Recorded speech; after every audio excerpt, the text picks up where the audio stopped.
Oui, la société Pangea, qui travaille déjà depuis plus de 20 ans dans le domaine de l'identité digitale, par exemple pour les passeports biométriques, s'est lancée cette fois sur un terrain inédit, le passeport d'immunité. Les gouvernements pourront ainsi délivrer une pièce d'identité biométrique certifiant que les porteurs de celle-ci ne sont pas contaminés par le virus ou qu'ils sont carrément immunisés. Ce passeport constituerait ainsi une sorte de laissez-passer à ces touristes en garantissant aux pays dans lesquels ils voyagent qu'ils ne représentent pas de menace sanitaire. Concrètement, il s'agit d'une carte biométrique avec la photo du porteur, sa signature, une puce intelligente ainsi qu'un hologramme et des filigranes pour l'authentifier. Mais c'est surtout une carte dynamique avec la possibilité d'actualiser la situation du porteur immunisé, négatif à un test récent ou encore malade. Alors le but, c'est de faciliter d'abord la reprise du trafic aérien et du tourisme dans ce contexte de pandémie et d'éviter la quarantaine qui est rédhibitoire pour les gens qui veulent juste voyager.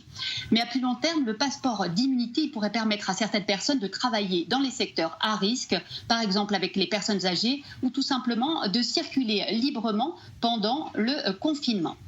Alors Fleur, évidemment beaucoup de questions avec tout cela, dont celle de savoir si, oui ou non, on peut être réellement immunisé vis-à-vis du Covid-19.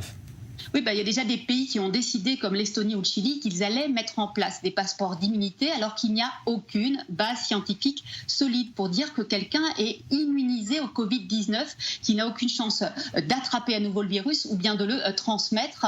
Les centres américains pour le contrôle et la prévention des maladies aux États-Unis ont averti que certains tests d'anticorps sur le marché ont un taux d'erreur de faux positif de 50%, ce qui veut dire que vous pensez que vous êtes immunisé alors que vous ne l'êtes pas du tout. Et même si le test identifie des anticorps qui sont présents, ça ne signifie pas automatiquement que vous êtes immunisé et on ne sait pas non plus pour combien de temps. Les tests d'anticorps sont en réalité intéressants à l'échelle d'une ville ou d'un pays pour savoir quel pourcentage de la population a été exposée au Covid-19 et quels sont les grands foyers du virus.